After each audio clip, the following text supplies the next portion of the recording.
ನನ್ನೆಲ್ಲ ಪ್ರೀತಿಯ ಯೂಟ್ಯೂಬ್ ಪರಿವಾರಕ್ಕೆ ನಿಮ್ಮ ಪ್ರೀತಿಯ ಲೀನಾ ಮಾಡುವ ನಮಸ್ಕಾರಗಳು.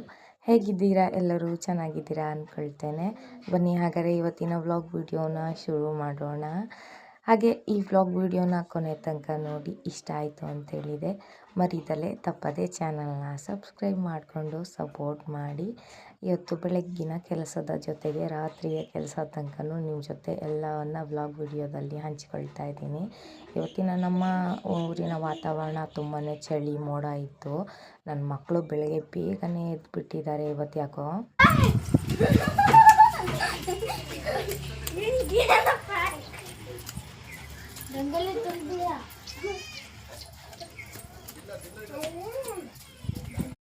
ಬೆಳಗ್ಗೆನೇ ನಮ್ಮ ಮನೆಯವರು ಆಧಾರ್ ಕಾರ್ಡ್ ಎಲ್ಲ ಚೆಕಿಂಗ್ ಮಾಡ್ತಾ ಇದ್ದಾರೆ. ಯಾಕಂತ ಹೇಳಿದರೆ ಒನ್ ಟೈಮ್ ಇವರು ನನ್ನ ಹೆಸರನ್ನು ಆಧಾರ್ ಕಾರ್ಡಲ್ಲಿ ಚೇಂಜ್ ಮಾಡಿಬಿಟ್ಟಿದ್ರು. ಆವಾಗ ನನ್ನ ಮಗಳು ಬರ್ತ್ ಸರ್ಟಿಫಿಕೇಟಲ್ಲಿ ಆ ಹೆಸರೇ ಇದ್ದಿದ್ದರಿಂದ ಈಗ ಅದೊಂದು ದೊಡ್ಡ ಸಮಸ್ಯೆ ಆಗಿಬಿಟ್ಟಿದೆ. ಹಾಗಾಗಿ ಬೆಳಗ್ಗೆನೇ ತಲೆ ಕೆಡಿಸ್ಕೊಂಡು ಏನೋ ಬ್ಯುಸಿಯಾಗಿ ಮಾಡ್ತಾಯಿದ್ದಾರೆ. ಹಾಗೆ ಇವತ್ತು ದೋಸೆ ಮಾಡೋಣ ಅಂತೇಳ್ಬಿಟ್ಟು ರಾತ್ರಿನೇ ಅಕ್ಕಿ ಎಲ್ಲ ನೆನೆಸಿ ರುಬ್ಬಿಟ್ಟಿದ್ವಿ. ಅಮ್ಮ ಚಟ್ನಿಗೆ ರುಬ್ಕೊಂಡ್ರು. ಹಾಗೆ ಆಲೂಗೆಡ್ಡೆ ಪಲ್ಯ ಮಾಡೋಣ ಅಂಥೇಳಿ ಆಲೂಗೆಡ್ಡೆ ಬೇಯಿಸ್ಕೊಂಡು ಅದೆಲ್ಲ ಸುಲಿದೆತ್ತಿಟ್ಕೊಂಡ್ವಿ.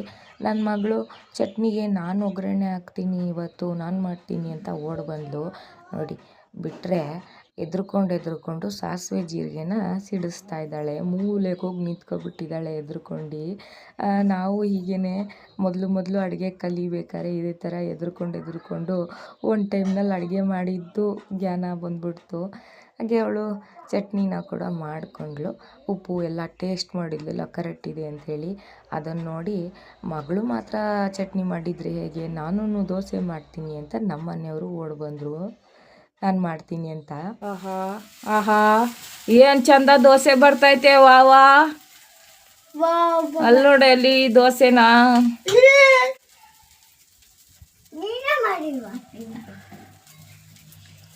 ವಾ ಬೇಯ್ಬೇಕದು. ಅಯ್ಯೋ ಈಗಿನ ಅಕ್ಕಿಗೆ ತೆಗಿಯೋದು ನೋಡಲಿ.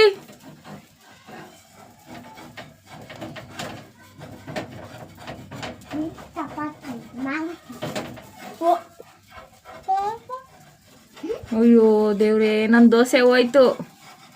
ಅಯ್ಯೋ ಏಯ್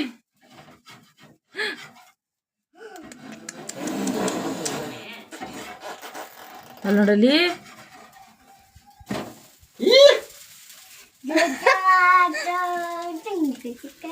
ಏನು ಮಾಡ್ತಾವ ನಿಖಿಲ್? ಚೆನ್ನಾಗಿ ಬಂತ ದೋಸೆ? ಎಲ್ಲಿ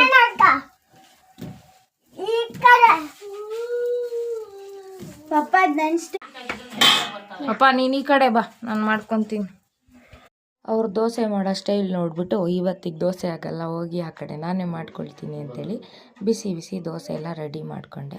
ಅಷ್ಟೊತ್ತಿಗೆ ಮಕ್ಕಳು ಕೂಡ ಶಾಲೆಗೆ ಅಂತೇಳ್ಬಿಟ್ಟು ರೆಡಿಯಾಗಿ ಆಮೇಲೆ ಎಲ್ಲರೂ ಕೂತ್ಕೊಂಡು ಒಟ್ಟಿಗೆ ತಿಂಡಿ ಮುಗಿಸ್ಕೊಂಡ್ರು.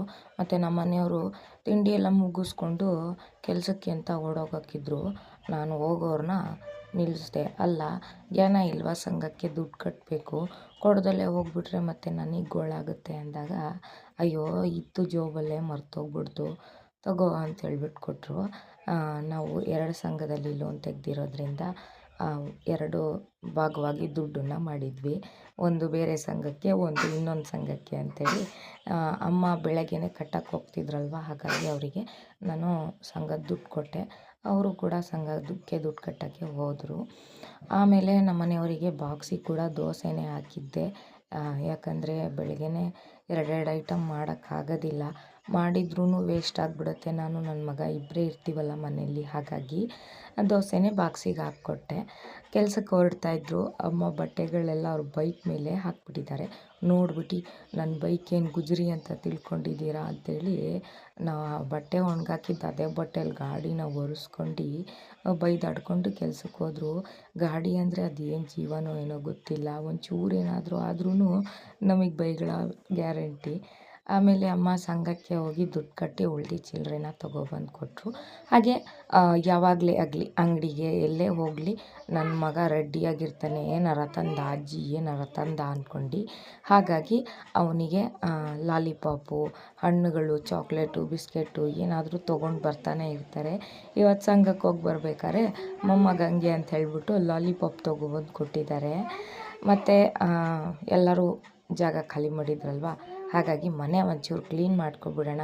ಬೆಳಗ್ಗೆ ಅಂತೂ ಯಾರೂ ಹಾಸಿಗೆ ಬಿಟ್ಟು ಎದ್ದೋಳಲ್ಲ, ಅಲ್ಲಾಡಲ್ಲ. ಹಾಗಾಗಿ ಅವರೆಲ್ಲ ಹೋದ್ಮೇಲೆ ಕ್ಲೀನಿಂಗ್ ಕೆಲಸ ಮಾಡೋಣ ಅಂದರೆ ಇಲ್ಲಿ ನನ್ನ ಮಗಂದು ತುಂಟಾಟ.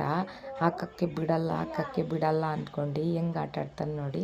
ಆದರೂ ಮಕ್ಕಳಿದ್ರೆ ಮನೆಯಲ್ಲಿ ಕೆಲಸ ಮಾಡ್ತಾ ಒಂದು ಸ್ವಲ್ಪ ಹೊತ್ತು ಅವ್ರ ಜೊತೆ ಆಟ ಆಡ್ಕೊಳ್ತಾ ಈ ಥರ ಟೈಮ್ ಪಾಸ್ ಮಾಡ್ತಾಯಿದ್ರೆ ಎಷ್ಟು ಬೇಗ ಕೆಲಸ ಮುಗಿಯುತ್ತೆ ಅಂತಲೇ ಗೊತ್ತಾಗಲ್ಲ. ಆಮೇಲೆ ಇಳಿಸ್ಬಿಟ್ಟೆ, ಬೆಡ್ಶೀಟ್ ಹಾಕ್ತಾ ಇದ್ದಂಗೆ ಮತ್ತೆ ಓಡಿ ಬಂದು ಅದ್ರ ಮೇಲೆ ಒಂದು ಡ್ಯಾನ್ಸು, ಹಾಗೆ ಒಂದು ಸ್ವಲ್ಪ ಹೊತ್ತು ಉಲ್ಟಾ ಆಡ್ಕೊಂಡು ಆಟ ಆಡ್ತಾ ಇದ್ದ.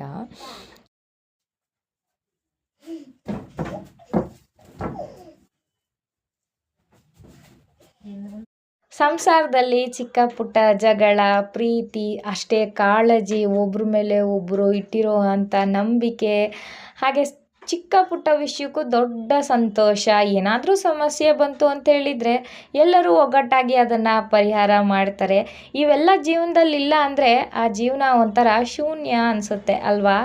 ಬೇಗ ಮನೆಯದೆಲ್ಲ ಕೆಲಸಗಳನ್ನ ಮುಗಿಸ್ಕೊಂಡ್ವಿ. ಏನೇ ಬೇಗ ಕೆಲಸ ಮುಗಿಸಿದ್ರು ನಾವು ತಿಂಡಿ ಮಾಡೋದು 11 ಗಂಟೆ 12 ಗಂಟೆ ಆಗಿಬಿಡುತ್ತೆ. ಇನ್ನೇನು ಮಧ್ಯಾಹ್ನದ ಅದೇ ಊಟ ಅಂತ ತಿಳ್ಕೊಂಡು ಮಾಡಬೇಕಷ್ಟೇ. ನಾನು ನನ್ನ ಮಗ ಊಟ ಮುಗಿಸ್ಕೊಂಡ್ವಿ. ನಾನು ಸ್ವಲ್ಪ ಹೊತ್ತು ವೀಡಿಯೋ ಎಲ್ಲ ಎಡಿಟಿಂಗ್ ಮಾಡ್ಕೊಳ್ತಾ ಇದ್ದೆ. ನನ್ನ ಮಗ ಮಲ್ಕೊಂಡಿದ್ದ. ಸಾಯಂಕಾಲ ಒಂದು 4:15 ಅಷ್ಟೊತ್ತಿಗೆ ನನ್ನ ಮಕ್ಕಳು ಬಂದರು. ಅವಳಲ್ಲಿ ಹೇಗೆ ಒಬ್ಬಳೆ ಬಂದಿದ್ಯಾ? ಅಕ್ಕ ಬಂದಿಲ್ಲ. ಮುಖ ಯಾಕೆ ಬರ್ತಾನೆ ಚಿಟ್ಟಲ್ಲಿ ಬರ್ತೈತೆ ಗುಳಿ. ಸ್ಕೂಲಿಂದ ಬಂದ ತಕ್ಷಣ ಏನಾದರೂ ತಿನ್ನಕ್ಕಿದೆಯಾ ಅಂತ ಹುಡ್ಕಾಡ್ತಾರೆ. ನಮ್ಮಮ್ಮ ಹಲಸಿನ ಹಣ್ಣು ತೊಗೊಂಡು ಬಂದಿಟ್ಟಿದ್ರು. ಇಬ್ಬರು ಒಬ್ರಿಗೊಬ್ರು ಹಂಚ್ಕೊಂಡು ತಿಂದರು. ಅದಾದಮೇಲೆ ಒಂದೊಂದು ಸ್ವಲ್ಪ ಹೊತ್ತು ಬಿಟ್ಬಿಟ್ಟು ಬೆಳಗ್ಗೆ ಉಳ್ದಿದ್ದ ದೋಸೆ ಹಿಟ್ಟನ್ನೇ ಅಕ್ಕ ದೋಸೆ ಹಾಕಿ ಕೊಡ್ತಾಯಿದ್ರೆ ತಂಗಿ ತಿಂತಾ ಇದ್ಲು. ಬೇರೆ ಯಾವ ಟೈಮಲ್ಲಿ ಯಾವ ವಿಷಯದ ಬಗ್ಗೆ ಜಗಳ ಆಡ್ಕೊಂಡ್ರು ಇವರಿಬ್ಬರು ಅಕ್ಕ ತಂಗಿ, ತಿನ್ನೋ ವಿಷಯದಲ್ಲಿ ಮಾತ್ರ ಜಗಳ ಆಡ್ಕೊಳ್ಳಲ್ಲ. ಭಾರಿ ಒಗ್ಗಟ್ಟಾಗಿರ್ತಾರೆ. ಏನೇ ಇದ್ರೂ ಒಬ್ರಿಗೊಬ್ರು ಹಂಚ್ಕೊಂಡು ತಿಂತಾರೆ. ಹೊರಗಡೆಯಿಂದ ತಂದರೂ ಅಷ್ಟೇ, ಯಾರಾರ ಒಬ್ಬರು ಇರಲಿಲ್ಲ ಅಂದರೆ ಅವರಿಗೋಸ್ಕರ ಎತ್ತಿಟ್ಟು ತಿಂತಾರೆ. ಈ ಒಂದು ವಿಷಯದಲ್ಲಿ ಪರವಾಗಿಲ್ಲ. ಮಂಗಳವಾರ ಸಾಯಂಕಾಲ ಸಂಘ ನಡೆಯುತ್ತೆ. ಹಾಗಾಗಿ ಸಂಘದವರೆಲ್ಲ ಮನೆಗೆ ಬಂದಿದ್ದರು. ಸಂಘ ಎಲ್ಲ ಮುಗಿಸ್ಕೊಂಡ್ವಿ. ಅದಾದಮೇಲೆ ನನ್ನ ಮಗಳು ಪೂಜೆ ಮಾಡಿಕೊಂಡು ಹೋಮ್ವರ್ಕ್ ಬರೆಯೋಕ್ಕೆ ಅಂತ ಕೂತ್ಕೊಂಡ್ಳು. ನೋಡಿ ಸ್ಟಾರ್ಟ್ ಆಯಿತು ಅಲ್ಲಿ ಅಕ್ಕ ತಂಗಿ ಇಬ್ಬರದು. ಏನೇ ಪ್ರಾಬ್ಲಮ್ಮು? ಬರಿ ಅಂತ ಹೇಳಿದ್ರೆ ನಾನು ಇವಳಿಗೆ ಹೇಳಿಲ್ಲ ಬರಿ ಅಂತ. ಅವಳಿಗೆ ಬರೀ ರೈಟ್ ಹಾಕೋದ್ರೆ ಬರ್ದಿಟ್ಟಿದ್ದಾಳೆ ನೋಡಿ. ನಾನು ಅದು ತಿಳ್ಸ್ಕೊಬೇಕಲ್ಲಿ. ಅವಳು ಹೋಮ್ವರ್ಕ್ ನೀನು ಯಾಕೆ ಬರೀತೀಯ?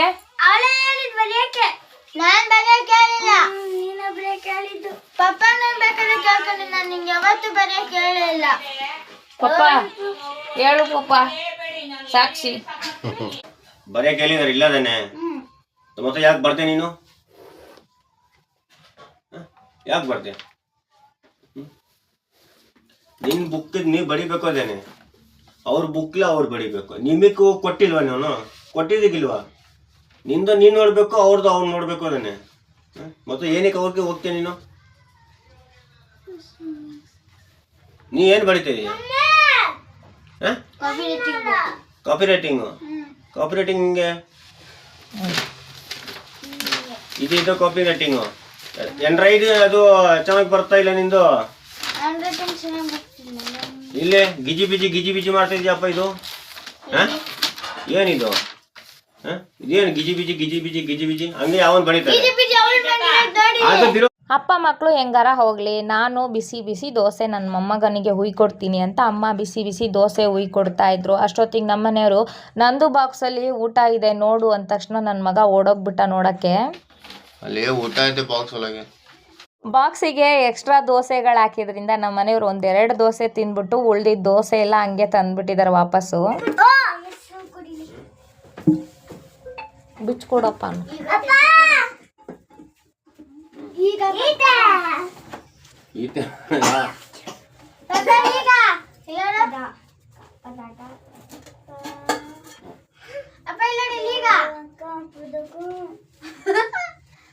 ಚಟ್ನಿ ನೋಡಿ, ಚಟ್ನಿ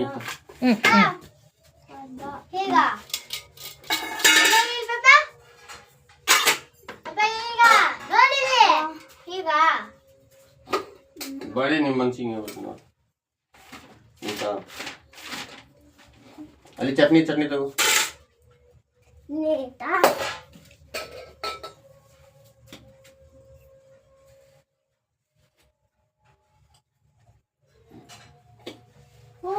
ತಿನ್ನು. ಅಜ್ಜಿ ಬಿಸಿ ಬಿಸಿ ದೋಸೆ ಮಾಡಿಕೊಡ್ತಾ ಇದ್ರೆ ಅಪ್ಪ ಬಾಕ್ಸಲ್ಲಿ ಊಟ ವಾಪಸ್ ತಂದಿದ್ದೀನಿ ಅಂತ ಹೇಳಿದ್ದೆ ಮಗನಿಗೆ. ಅಪ್ಪ ಹೋಟ್ಲಿಂದ ದೋಸೆ ತಂದಿದ್ದಾರೆ ಅಂತ ಅಂದ್ಕೊಂಬಿಟ್ಟು ಆ ತಣ್ಣಗಿರೋ ದೋಸೆನ ಬಿಸಿ ಮಾಡೋಕ್ಕೂ ಬಿಟ್ಟಿಲ್ಲ. ಅದನ್ನೇ ಹಾಕ್ಕೊಂಡು ತನಗೆ ತಾನೇ ಬಡಿಸ್ಕೊತೀನಿ ಅಂತೇಳಿ ಚಟ್ನಿ ದೋಸೆ ಪಲ್ಯ ಅಂತೆಲ್ಲ ಇಟ್ಕೊಂಡು ತಿನ್ನಕ್ಕೆ ಕುತ್ಕೊಬಿಟ್ಟ. ಆದ್ರೂ ಈ ಪುಟ್ಟ ಪುಟ್ಟ ಮಕ್ಕಳ ಕೈಗಳಲ್ಲಿ ಅವ್ರು ಮಾಡ್ಕೊಳ್ಳೋ ಅಂಥ ಚಿಕ್ಕ ಚಿಕ್ಕ ಕೆಲಸಗಳನ್ನ ನೋಡೋಕ್ಕೆ ತುಂಬಾ ಮನಸ್ಸಿಗೆ ಖುಷಿ ಆಗುತ್ತೆ. ದೊಡ್ಡವರಾದಾಗ ಅಂತೂ ಏನಾದರೂ ಕೆಲಸ ಹೇಳಿದರೆ ಹೋಗಮ್ಮ ಅಂತ ಹೇಳಿ ಹೊಡೋಗ್ಬಿಡ್ತಾರೆ. ಆದರೆ ಇವಾಗ ನೋಡೋಕೆ ತುಂಬ ಖುಷಿ ಆಗುತ್ತೆ. ಆದರೆ ಕ್ಲೀನಾಗೇನೋ ತಿಂದ, ಲಾಸ್ಟಿಗೆ ಇವನು ಮಾಡಿದ್ದು ಕೆಲಸ ನನಗೆ ತಲೆನೋವು ಜಾಸ್ತಿ ಆಗಿಬಿಡ್ತು. ನೋಡಿ ನೀವೇ ವಿಡಿಯೋದಲ್ಲಿ ಹೇಗೆ ಅವನು ಎಲ್ಲನೂ ಚಟ್ನಿ ಥರ ಮಾಡಿಬಿಟ್ಟಿದ್ದಾನೆ ಅಂತೇಳಿ. ಏನೋ ಮಾಡಿದ್ಯಾ ಅಲ್ಲಿ? ಜ್ಯೂಸ್. ಅದು ದೋಸೆ ಚಟ್ನಿನ ಯಾರು ಜ್ಯೂಸ್ ಮಾಡ್ತಾರಾ? ಬುದ್ಧಿ ಇಲ್ಲ ನಿನ್ಗೆ? ಏನ್ ಕಣ್ಣಿಗೆ ಕಾಣ್ತಾ ಇದೆ? ಅಯ್ಯೋ ದೇವ, ಅದನ್ನ ಯಾರ ತಿಂತಾರ? ಅದು ಸ್ಟಾರ್ಟಿಂಗು ಬಡಿಸ್ಕೊಂಡು ತಿನ್ಬೇಕಾದ್ರೆ ಮಗು ತುಂಬ ಚೆನ್ನಾಗಿತ್ತು. ಆಮೇಲೆ ನೋಡಿದರೆ ಇಂಥ ಕೆಲಸ ಮಾಡ್ಕೊಂತು. ರಾತ್ರಿಗೆ ಮತ್ತೆ ಅನ್ನ ಮಾಡಿಕೊಂಡು ಹೆಸರು ಕಾಳು ಸಾಂಬಾರು ಮಾಡ್ಕೊಂಡಿದ್ವಿ. ಇವತ್ತಿನ ವ್ಲಾಗ್ ವಿಡಿಯೋ ನಿಮ್ಮೆಲ್ಲರಿಗೂ ಇಷ್ಟ ಆಗಿರುತ್ತೆ ಅಂದ್ಕೊಳ್ತೀನಿ. ಇಷ್ಟ ಆದರೆ ದಯವಿಟ್ಟು ಲೈಕ್ ಮಾಡಿ.